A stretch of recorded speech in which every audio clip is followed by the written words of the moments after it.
every medicine that they could to try to get her thyroid to come under some type of regular activity. She was depressed and all kinds of physical problems. So the last alternative they had was to kill her thyroid with radiation and overdose of thyroid medication, and then in turn they would give her medication that she takes every day that acts her thyroid. So they gave her a list of things to do and not to do. One of the things is that my parents should never have any more children. And they had a son and they had a daughter, so it didn't seem an option late in life. So they started with the procedure. And right off the bat, my mom told them she was having the same symptoms she had had twice before, which was when she was carrying my brother's sister. She knew. Right. But the doctors thought it was just her thyroid and the medication reacting, so they just told her not to be concerned. And unfortunately, it wasn't until she felt me move within her womb that she convinced the doctors to test, and by then she knew very well she was with child. And so the doctors were very apologetic, but they told her because of the radiation and the medicine that they felt that they were responsible to tell her that I would be like a freak with probability. If she carried me, I could have like 3 legs coming out of my chest, just body parts a mass if I lived. And her life was in danger, so the doctors were trying with all their might to get her to do the thing to protect her, and they fought to prevent me from having a...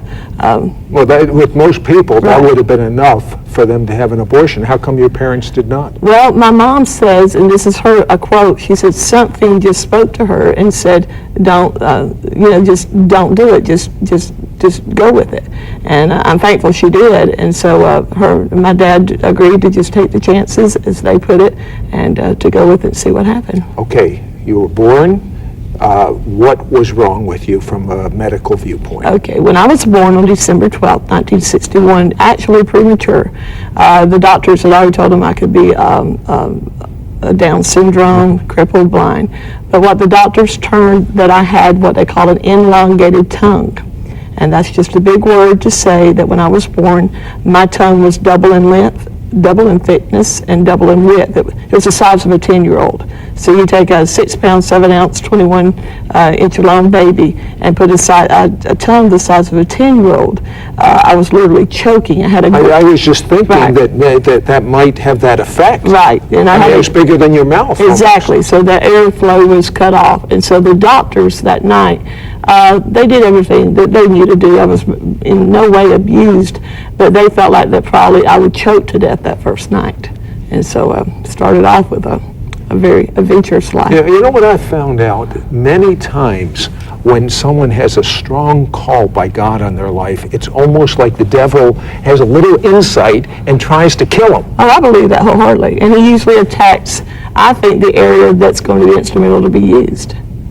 So, your parents decided to raise you. Right. But as you got older, when did you first realize you were different?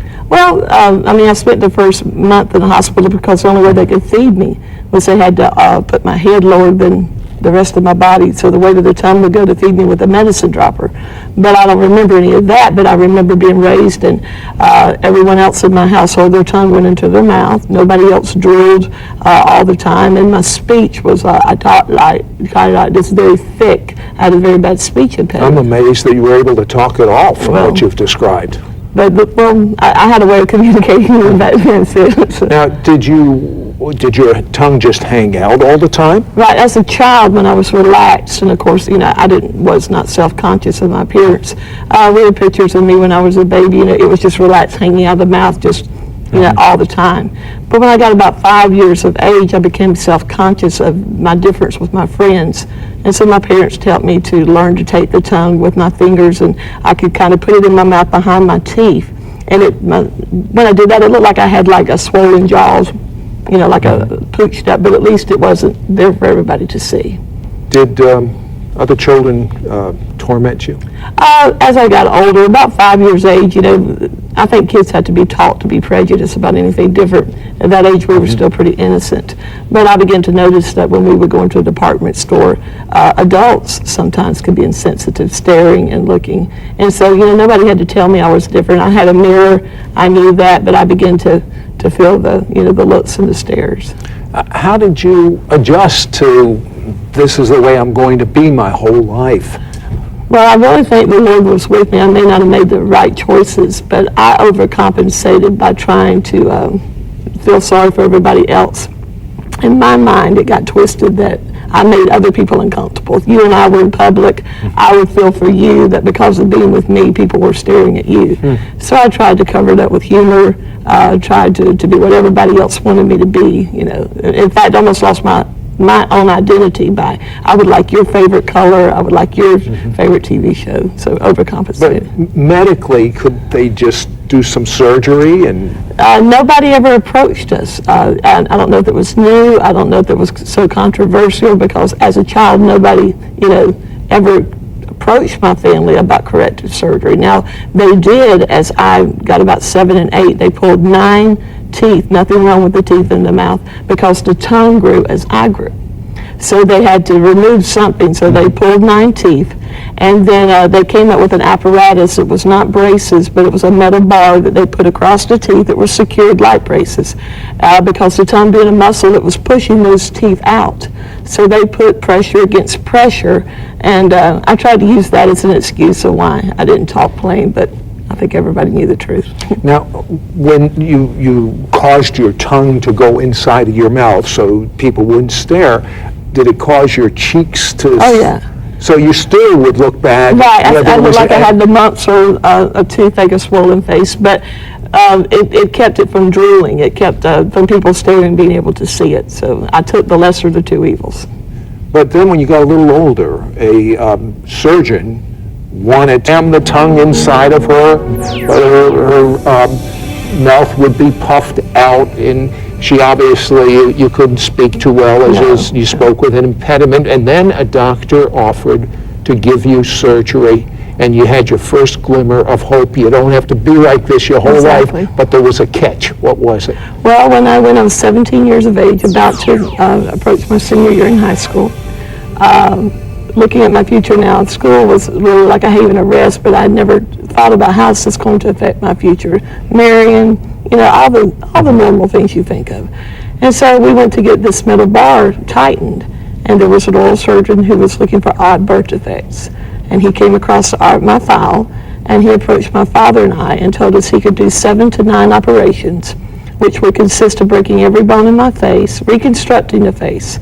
But the main thing was he would take the tongue, cut the length off, slice the thickness, and then what he turned, cut out the center of the tongue, and the heart of it is what he called it, and sew it up. And it would be totally cosmetic. I could look like anybody I wanted to look like, but I would never speak again. That's quite a trade-off. It was, but I was so desperate, and unfortunately, desperation makes you not think of the consequences. I just wanted to be normal then, and I felt like I already, you know, could not speak plain, so what was the big thing of just losing it if I could just be normal? So you decided to have the surgery, but Right. something happened. Exactly. My parents were not for the surgery because it wouldn't, part of the process would be 2 years without solid food, and it was still experimental and danger. And so after, unfortunately, putting them through a guilt trip and just being an average rebellious child wanting my way, my parents consented.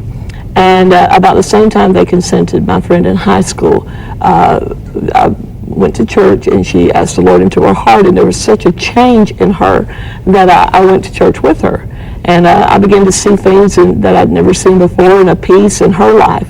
And so she invited me to go to a youth service. It was just a normal youth service with singing. But that night when I went in, I took the tongue and made sure it was hidden in my mouth and sitting there. And that night, while a group was singing, the pastor of this particular church just began to weep. And he just took the platform and said he felt like the Lord wanted to just do something marvelous for somebody there. And sometimes I look back and think, you know, I was really, I guess, kind of dumb. I call myself dumb because here I'm about to have every bone broken in my face. They're going to cut my tongue. And here's a minister saying God is telling him that he wants to do something, and I'm wondering who it is. I'm not even thinking like it may be me. But he had everybody pray, and while everybody was praying, he just very gently came and tapped me on the shoulder and took me out into the foyer of the church and just shared with me that he felt like I was the one. He never met me before. And he had not seen the tongue because I had it in my mouth, and just shared with me that the Lord loved me and that he wanted to do something special. And it made such an impact on me because, I mean, we all know God is everywhere, and it almost becomes cliche.